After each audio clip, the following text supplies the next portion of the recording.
Buenas noches, mis queridos amigos. Discúlpenme un poco la tardanza.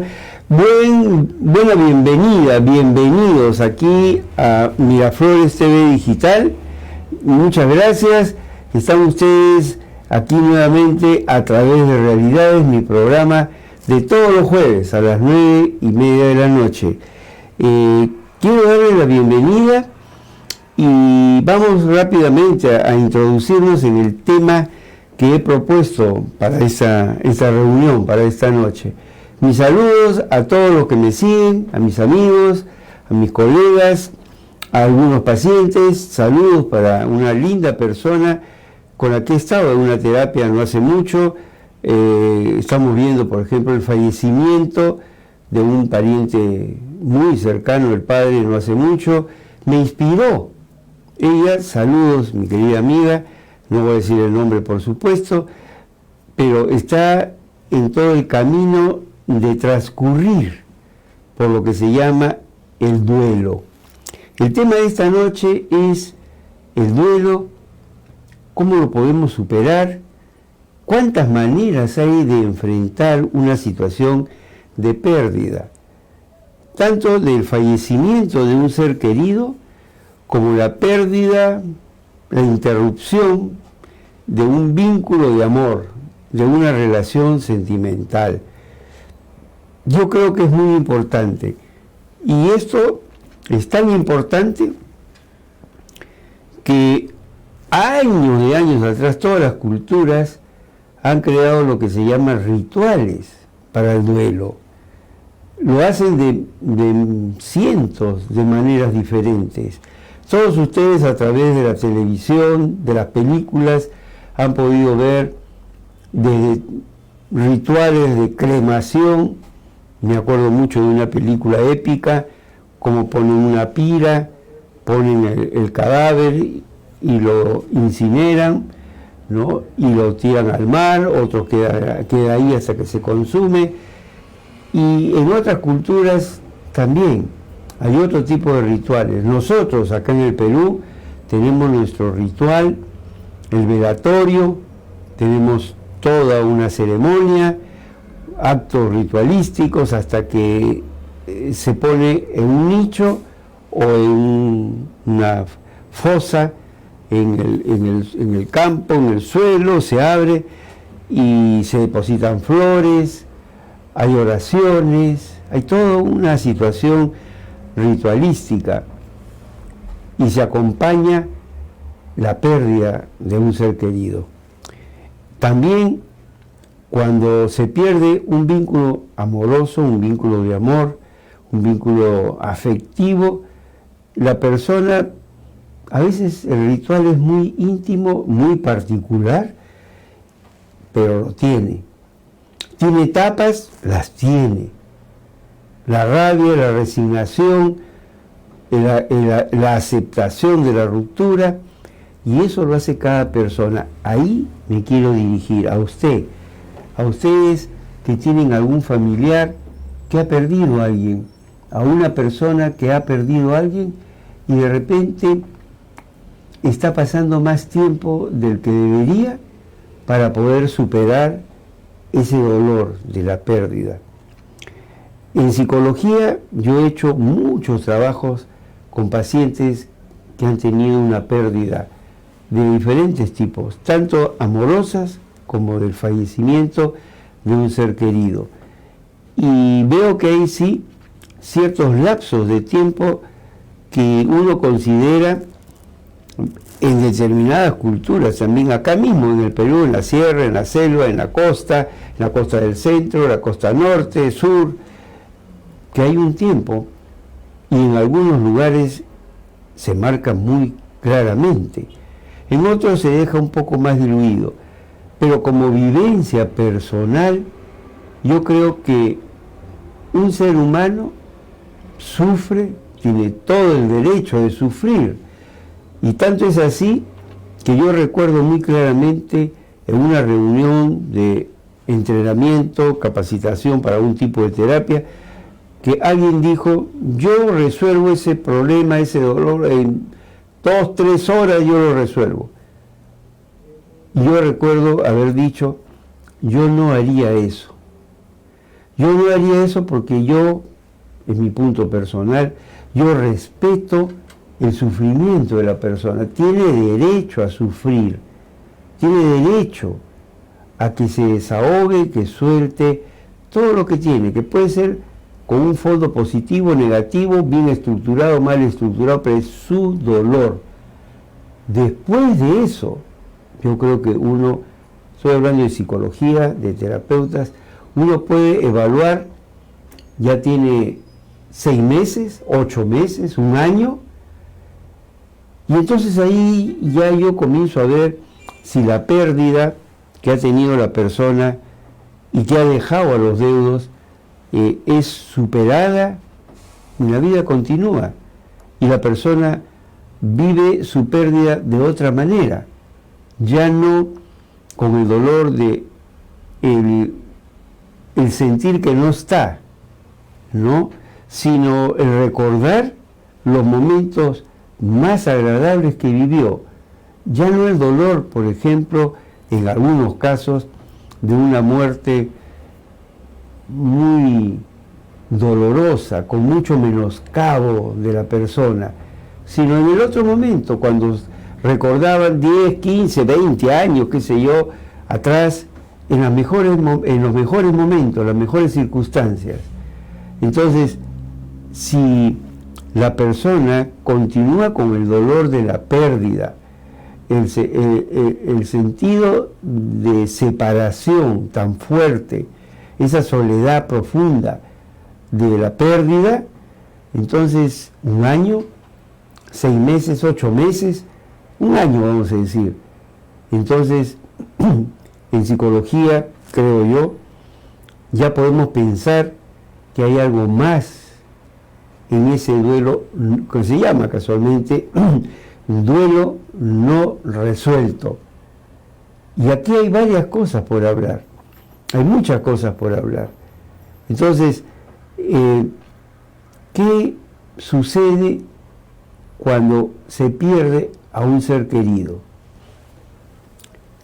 Cada persona, pienso, ha construido un vínculo, y lo ha construido desde lo más cercano, padre, madre, tíos, abuelos, hermanos, ha construido un vínculo en lo que se llama la familia nuclear.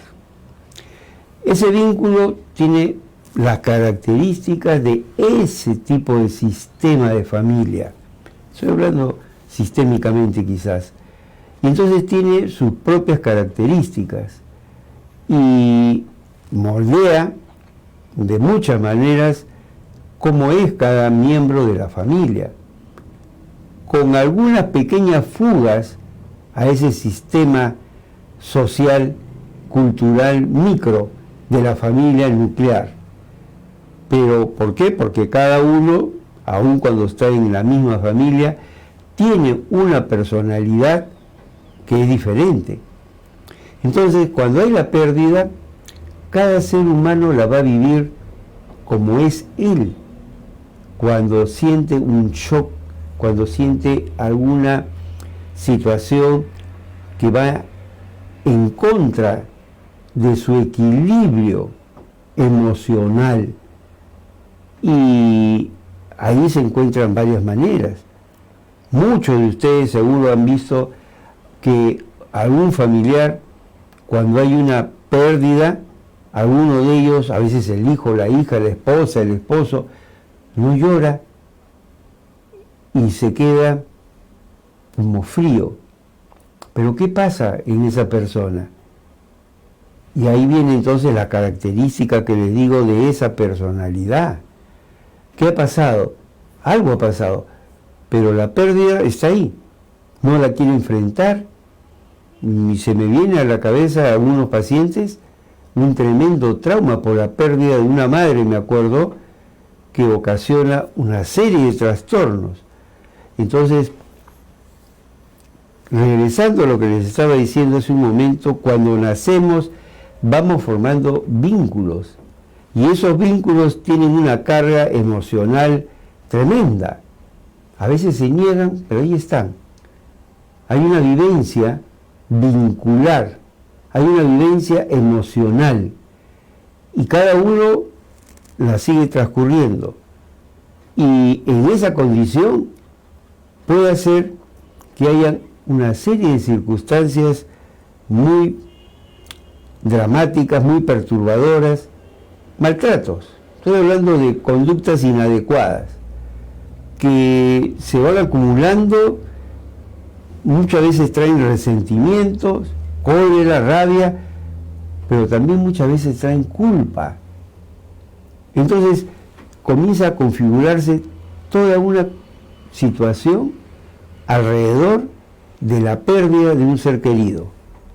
Y se comienzan a golpear ahí en trompicones emociones de todo tipo, positivas y negativas. Y ese desencuentro de unas y otras produce, sí, hasta estados de confusión severa, pueden producir lo que les decía hace un momento, un estado de shock de una persona que está completamente ida, que no tiene contacto, un trauma. Las condiciones de lo que se llama un trauma psicológico. Hasta otras personas dramáticas que expresan con gran dolor esa pérdida. Cuando yo trabajaba en Padomi, yo estaba en un programa que se llama Pacientes Terminales. Le habíamos puesto otro nombre porque era muy dramático eso, pero eran pacientes terminales. Y yo me acerqué a muchas familias viendo cómo se estaban despidiendo. Para mí fue de una riqueza de vivencias tremendo estar con todas esas familias que estaban perdiendo un familiar. Entonces, cada ser humano ha vivido en su familia diferentes circunstancias positivas y negativas. Y viene la muerte. Viene una condición que una autora americana famosísima, que ya falleció hace algunos años, Elizabeth Kubler-Ross, yo me compré en Nueva York, me acuerdo, un libro de ella que se llama La muerte es un asunto de vital importancia. ¿Qué es el juego de palabras? La muerte es un asunto de vital importancia. Y aquí viene paralelamente y va llegando un aspecto importantísimo. Hay seres humanos que están preparados para su último momento, en el sentido que pertenecen a instituciones filosóficas, metafísicas, de desarrollo. Mis hermanos de la logia Libertad Universal 127, que rindo mi respeto, mi logia madre, conocemos eso perfectamente. Y hay muchas instituciones que también van preparándose de muchas maneras a la hora final. Yo he sentido que mi padre estaba en eso, que se preparó, y entonces la muerte en sí es una muerte serena, despidiéndose de sus seres queridos y entrando a otra dimensión. Los que creen, los que no creen, en el momento final yo creo que sí creen que están entrando a otra dimensión, a otro oriente. Entonces, si eso está en el ser humano, y a eso me refería, cuando nacemos formamos vínculos, formamos estrechas relaciones con lo primero que nos llega. Y ahí después se van formando muchas relaciones. Pero la vida tiene un comienzo, un inicio, un poquito más de la garganta. Tiene un inicio la vida y también tiene un final. ¿Cuánto? No lo sabemos. Lo sabe Dios, para los que tienen otra formación, Alá, el gran arquitecto del universo, lo tienen las personas superiores. Pero hay un comienzo y un final. Y cuando llega eso, las culturas orientan de diferente manera a los miembros de esa cultura. En Occidente diferente a las culturas más orientales y más exquisitas en el tiempo de formación. Entonces, en las culturas, en los pueblos que se dicen más civilizados, más desarrollados económicamente, tienen toda una situación que tiene mucho dinero incorporado en esto, tienen toda una parafernalia tremenda.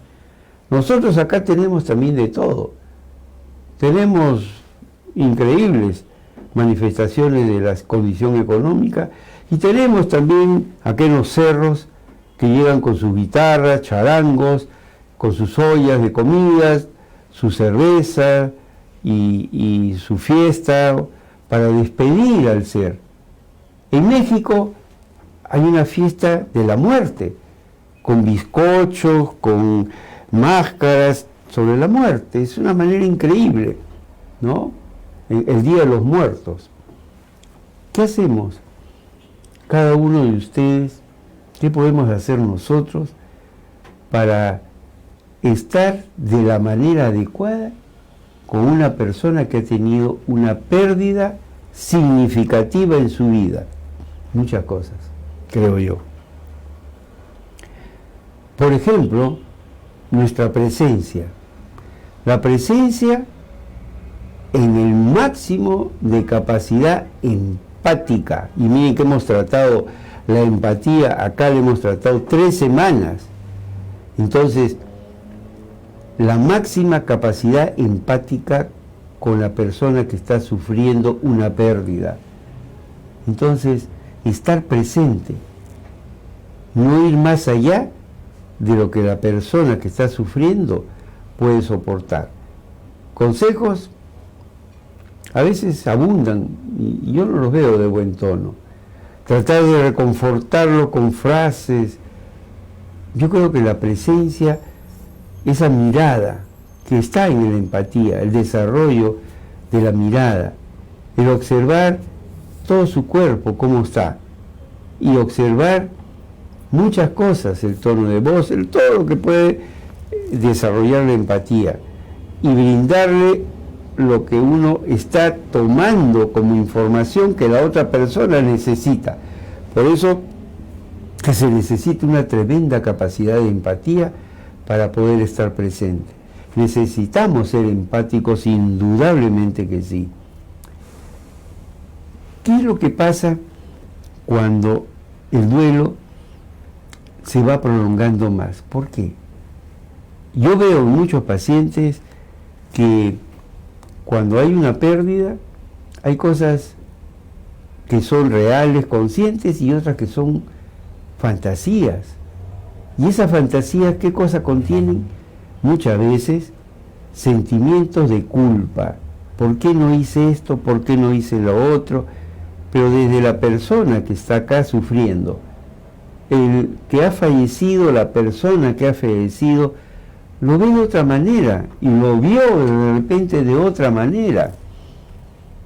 Por ejemplo, vio el desarrollo de un hijo, de una hija, lo vio como algo necesario, o vio como algo necesario el alejamiento, porque tenía que desarrollarse y se sentía orgulloso, pero no lo hablaba. Por algunas condiciones de personalidad no las decía. Pero la persona que queda tiene muchas veces sentimientos de culpa. ¿Por qué no estuve más cerca? ¿Por qué no me acerqué y estuve cerca a él o a ella, a esa persona? Y la otra persona entendía mucho ese alejamiento. Pero otras veces también la pérdida se da en horribles, y hablo buscando la palabra, en horribles condiciones de una historia. Cuando ha habido mucho daño, cuando ha habido mucho trastorno, cuando ha habido mucha condición de traumas, y hay que enfrentar la muerte con esa situación. Entonces, aquí cobra importancia algo cardinal, que es importante para la persona que tiene este duelo, que se perdone a sí misma. Ese es un paso inmenso. Y si cree que tiene mucha culpa, si cree que no hizo lo adecuado y que la otra persona no sabe qué pensaba, qué sentía o lo intuye, tomar conciencia de que la otra persona que ya se fue no se sentiría bien viéndolo sufrir y lamentándose. Nosotros en psicoterapia, yo en hipnoterapia ericksoniana, en programación neurolingüística, Z-Point que estoy haciendo. Bienvenidos mis amigos de Z-Point, mis alumnos que hemos comenzado el domingo con Z-Point. Tenemos estructuras, metodologías y estrategias para el trabajo del duelo, muy interesantes, muy poderosas, que van a lo profundo de la estructura de la personalidad. Entonces ya se necesita una ayuda para estas personas que tienen una pérdida y no la han resuelto y no la pueden resolver. Su sentimiento de culpa las gana, a veces sí es muy fuerte, pero sí podemos hacer, y muchos de mis colegas lo pueden hacer con diferentes escuelas psicológicas. Las que yo tengo para mí me sirven mucho, como les digo, hipnosis ericksoniana, hipnoterapia ericksoniana, mejor dicho, Z-Point, EMDR, poderosísima herramienta, que tantos años que la practico, ¿no?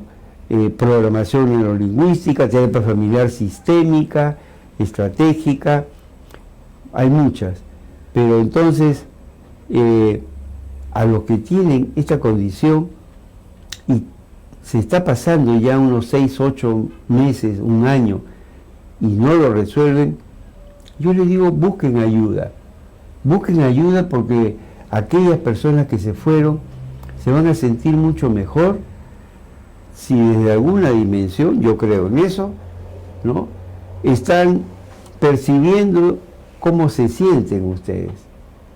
Y como dice acá un autor que hace años que lo compré, 6, 7 años, un librito muy interesante que hay que rendir pues respeto, Trocero, él dice: no te mueras con tus muertos, porque la vida sigue. Y acá tiene una poesía muy bonita. Cuando una flor se muere, nace una semilla. Cuando una semilla muere, nace una planta. Y la vida sigue su camino más fuerte que la muerte. El proceso de vida en este planeta es un proceso que comenzó millones de años. Y este proceso de vida, esa intencionalidad de vida, tiene unas características maravillosas. Pero esta condición de vida, como dice Elizabeth Kubler, tiene aspectos de vital importancia, como la muerte, que es necesaria por muchas cosas. Y se da que cada vez también se va prolongando más el tiempo. La última reunión hablé sobre un factor importantísimo para tener una vida sana, joven, mucho tiempo, una juventud de muchos años, los famosos telómeros, que están presentes en la reproducción de las células, que siempre nos mantienen con vitalidad, que nos mantienen activos, que nos mantienen bien. Pero también tienen los telómeros, pues, y las células su periodo. 120 años, ¿sí? Y hay gente que tiene 122 años. 100 años, hay muchos centenarias, y cada vez se va prolongando más. Pero, ¿por qué elegir cómo superar el duelo y cómo prepararse para esta situación?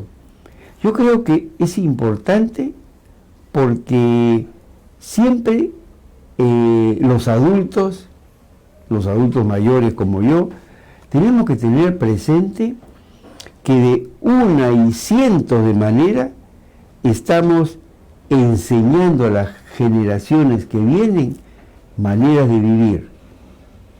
No es necesario, a veces es muy importante, sí, pero no es necesario hablar, sino tener una conducta que da un mensaje inmenso.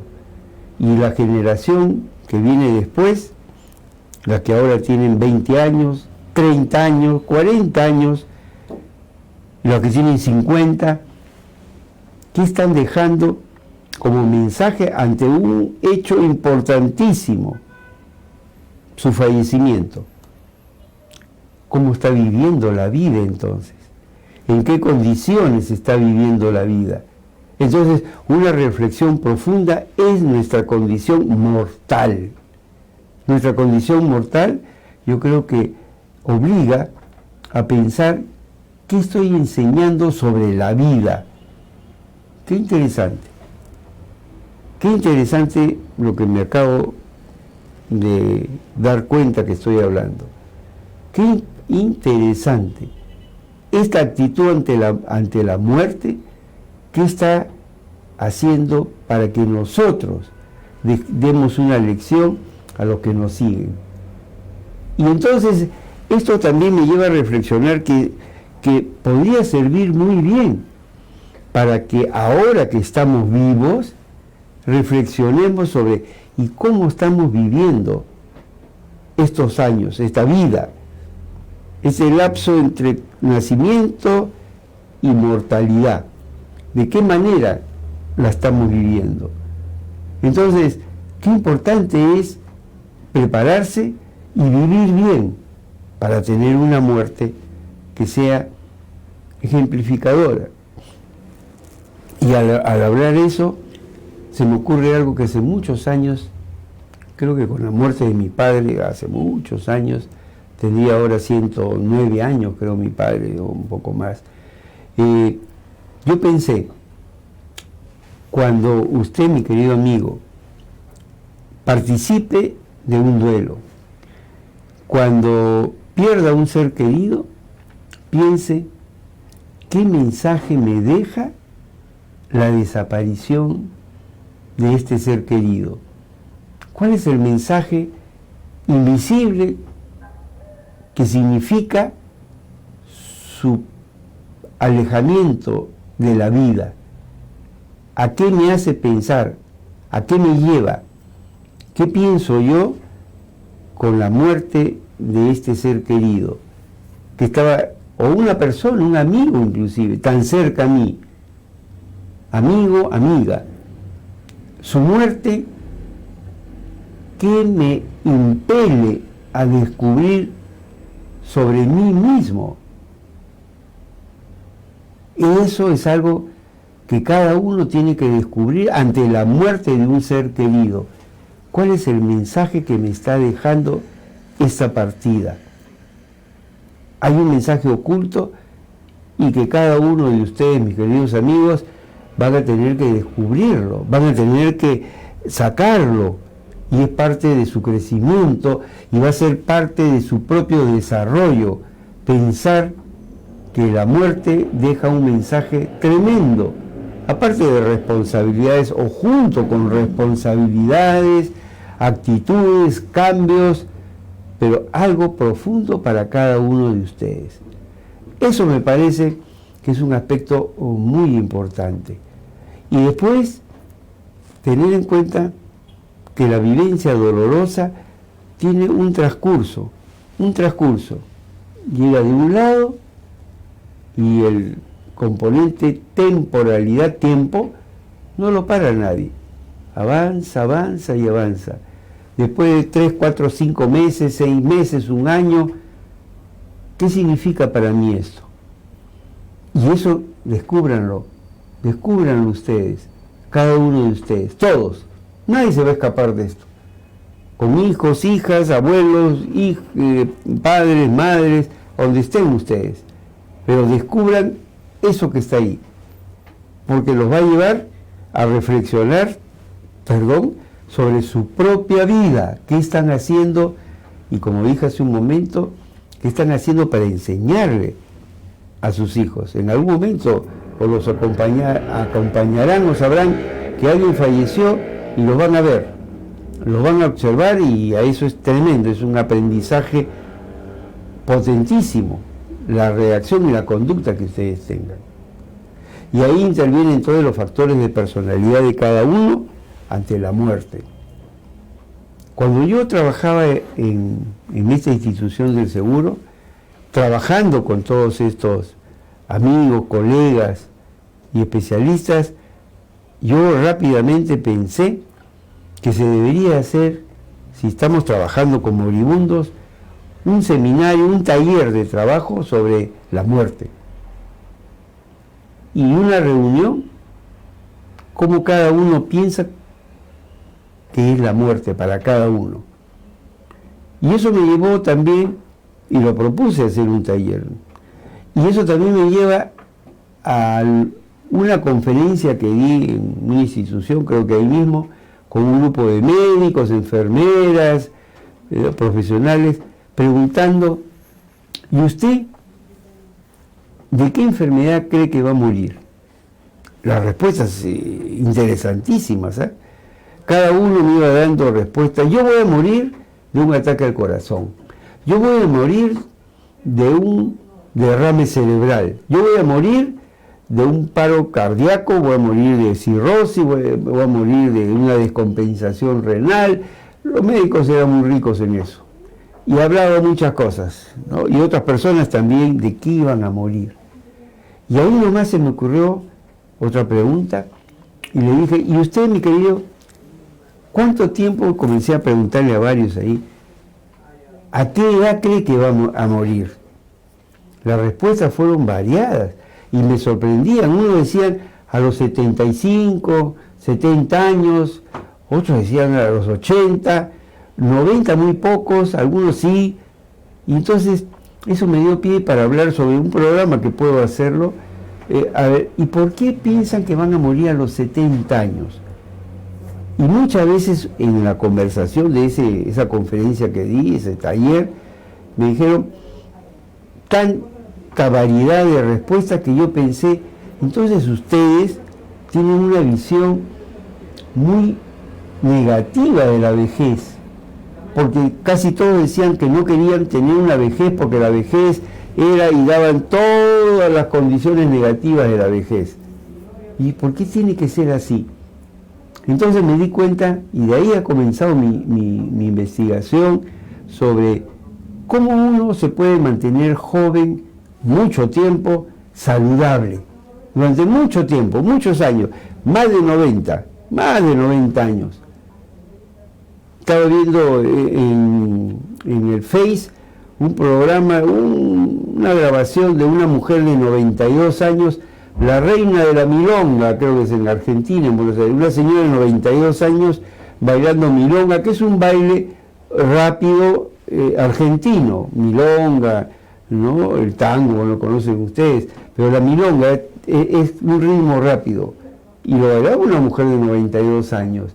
Y después otro programa donde se ve una mujer también de más de 96 años, 94, 96 años, bailando rock en la calle con un señor, otras bailando salsa.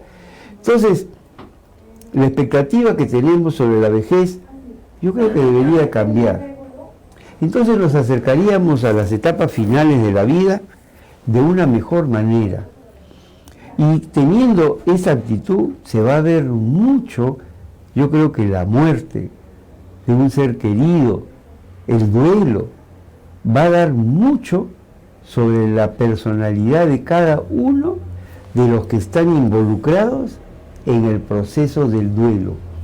Observen ustedes cómo reaccionan cada uno de los que están cerca a la experiencia del duelo. Y vayan un poco más allá con respeto y pregunten más o menos qué están sintiendo, cómo lo viven, qué cosa creen, qué va a pasar con los demás. Y creo que podemos aprender mucho de aquellas personas que tienen una actitud bastante adecuada, sería la palabra, a la pérdida de un ser querido, que todos lo van a tener que vivir de una u otra manera. Bueno, le quedan 10, 15 minutos nada más, si me da 5 minutos mi amigo acá Daniel, creo que sí, ojalá. Entonces, esa es la pérdida por fallecimiento que hablaba. Pero también hay un duelo de otro tipo, como proponía yo. El duelo por la pérdida de una relación amorosa. Ahí tiene algo importante. Una amiga que ha venido acá, me acuerdo, Elizabeth, si me ves, saludos para ti, mi querida Elizabeth. Me olvidé. Me pedían una persona que diera el teléfono de cabina porque querían hacer alguna llamada, no sé. El teléfono, mi querida señora, es 967-231-109. A ver, 967-231-109. ¿Tú lo podrías poner el teléfono ahí para que lo vean en pantalla, Daniel? Ahí está, mi querido amigo Daniel va a poner el teléfono de cabina para que ustedes puedan llamar y hacerme alguna pregunta en los pocos minutos que me están quedando. Entonces, hablar de la muerte es algo importante, es algo sumamente importante. Como decía Elizabeth Kubler-Ross, la muerte es un asunto de vital importancia. Entonces regreso nuevamente a lo que les estaba diciendo. Ahora también la pérdida de una relación amorosa se vive intensamente, en muchos casos, cuando ha habido un vínculo amoroso, cuando ha existido un vínculo de afecto real, genuino, pero que por diferentes circunstancias se pierde. Puede ser por fallecimiento, pero puede ser porque se perdió, porque ya no existen las condiciones que formaron el vínculo. Y entonces la vivencia para uno, para otro, puede ser completamente diferente también. Pero para alguna persona puede ser muy, muy severo, muy fuerte. Entonces, ahí esa persona va a sufrir el duelo, que va a tener que resolverlo. A veces es dramática completamente, a veces es doloroso e insoportable, como me dicen mis pacientes. Yo tengo muchas personas, hombres y mujeres, que han interrumpido un vínculo amoroso y que se sienten muy mal y van a consulta casualmente. A veces no van precisamente por eso, sino van por los síntomas que produce una mala elaboración de un duelo inconcluso que no ha terminado. Y a veces son años, y ahí queda, como un trauma realmente. ¿Qué pasa? Ahí hay mucho que hablar sobre este duelo de una relación afectiva, amorosa. Una de las cosas es que cuando uno tiene un vínculo de amor, ha creado expectativas. Y esas expectativas tienen diferente nivel de intensidad, vamos a decirlo. Algunas son tremendas, en el sentido de que a la pareja la ponen en un pedestal que no es humano, tremendo. Y eso suele pasar con lo que se denominan personalidades dependientes, que dependen, y la palabra es a morir, dependen tremendamente de ese vínculo.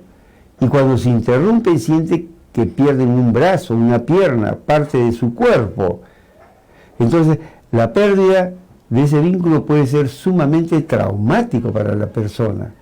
Trata de recomponerse, pero si aquella persona que creó un vínculo con una gran expectativa así, entonces quiere decir que posiblemente también estemos hablando de un individuo, hombre o mujer, que posee características de lo que se llama personalidad dependiente, que también sirve para otro fallecimiento.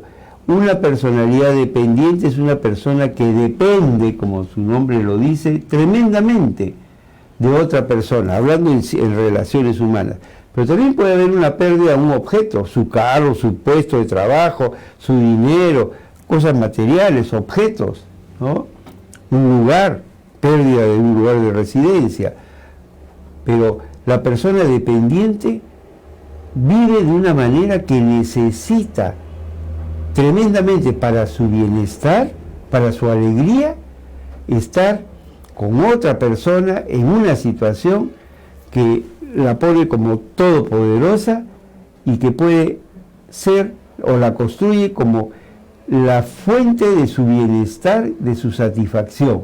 Si se pierde eso, entonces pues se cae al hoyo. Entonces, muchas corrientes psicológicas, también varias, hacen un entrenamiento, yo lo hago con todas estas corrientes también, crear personalidades más independientes emocionalmente.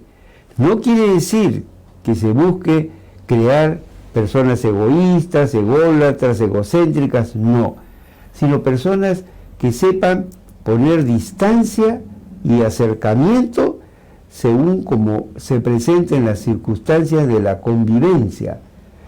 Y entonces personas que pueden manejar los problemas sin el tremendo apremio del miedo a que las dejen de lado, a que pierdan el vínculo. Eso es lo que caracteriza a la personalidad dependiente.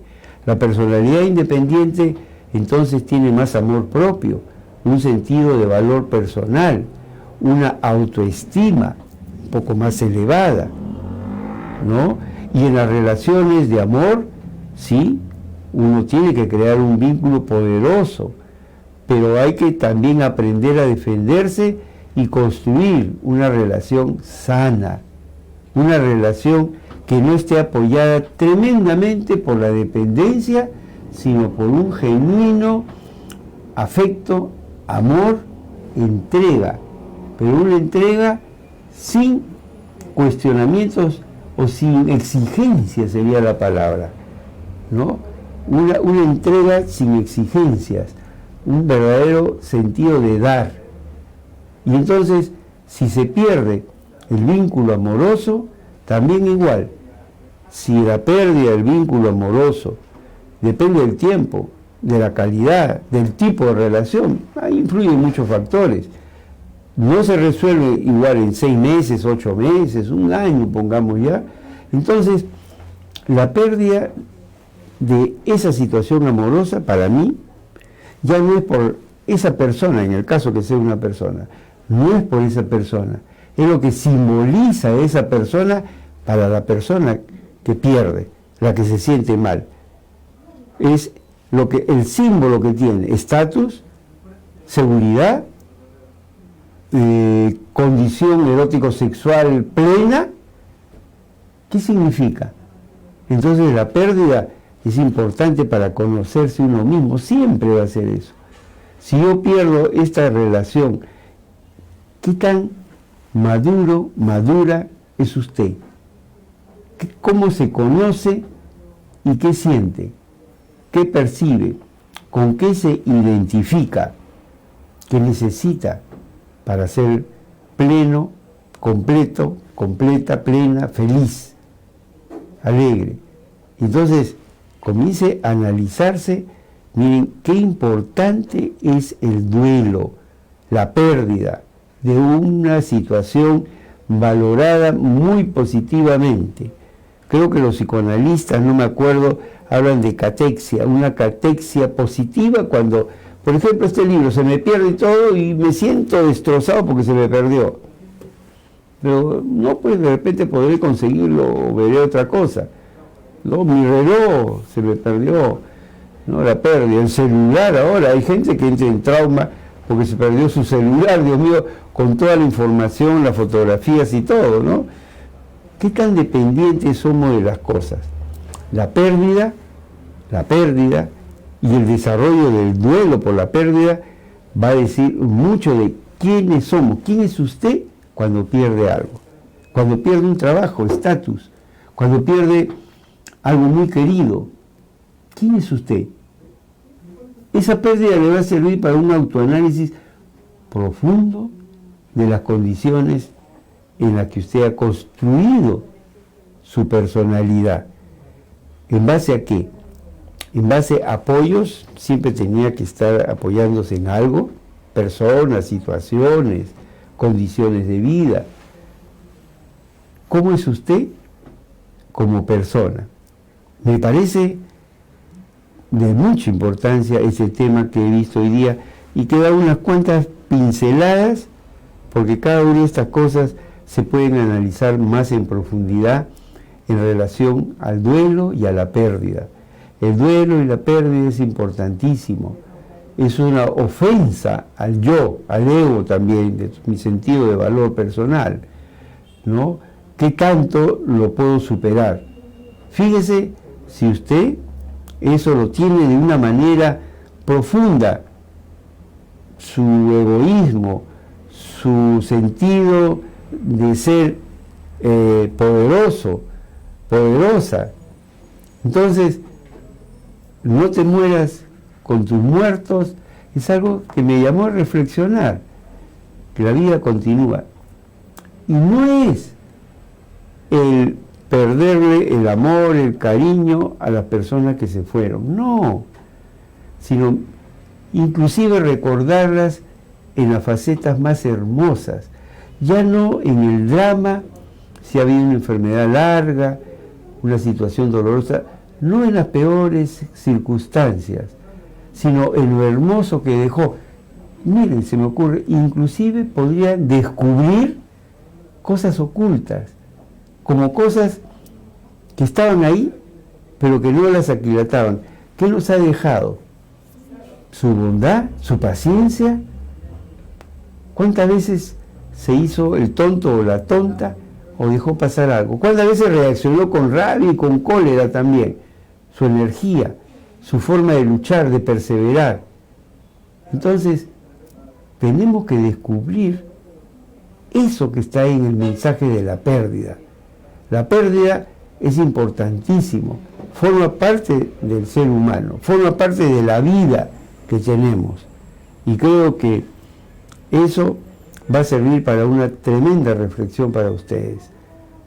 Escríbanme, me gustaría mucho, ¿no?, tener algunas noticias de cómo han confrontado ustedes una pérdida, un duelo, cómo lo han vivido, cómo lo están viviendo en este momento. Ahí me están llegando varios pacientes con esto, porque quieren resolverlo y quieren encontrar lo que les estaba diciendo también. No me lo dicen directamente, algunos sí. ¿Por qué me duele tanto? ¿Por qué me está costando tanto trabajo?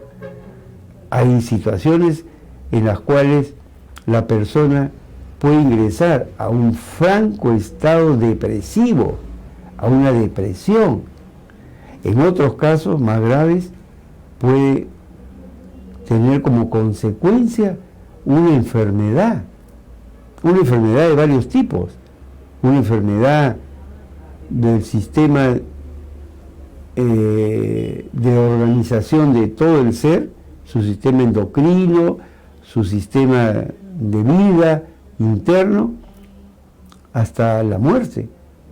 Porque cuántas veces hemos visto que en un vínculo lindo, un vínculo que se tenía, fallece uno de la pareja y a los 3, 4 meses no soporta y se va bajando y fallece la otra persona. Lo hemos visto con frecuencia, ustedes también conocen eso, ¿no? Entonces, la muerte, reflexionemos un poco, sin estar obsesivamente pensando en la muerte. Pensemos en la manera como estamos viviendo. Yo creo que por ahí va. Y el ejemplo que estamos dando. Pero si llegan estas circunstancias, ¿qué está pasando con esta pérdida? ¿Cómo la estoy enfrentando y cómo la estoy enfrentando mi amigo, mi pariente, la persona que está conmigo? ¿Qué espero? Bueno, hay ayudas. Y busquen ayuda si es que no pueden ustedes resolverlo solos. Entonces, yo creo que eso es algo que no me quería quedar ahí. Y hasta acá nomás. Muchas gracias, mi querido Daniel, por los minutos que me has brindado.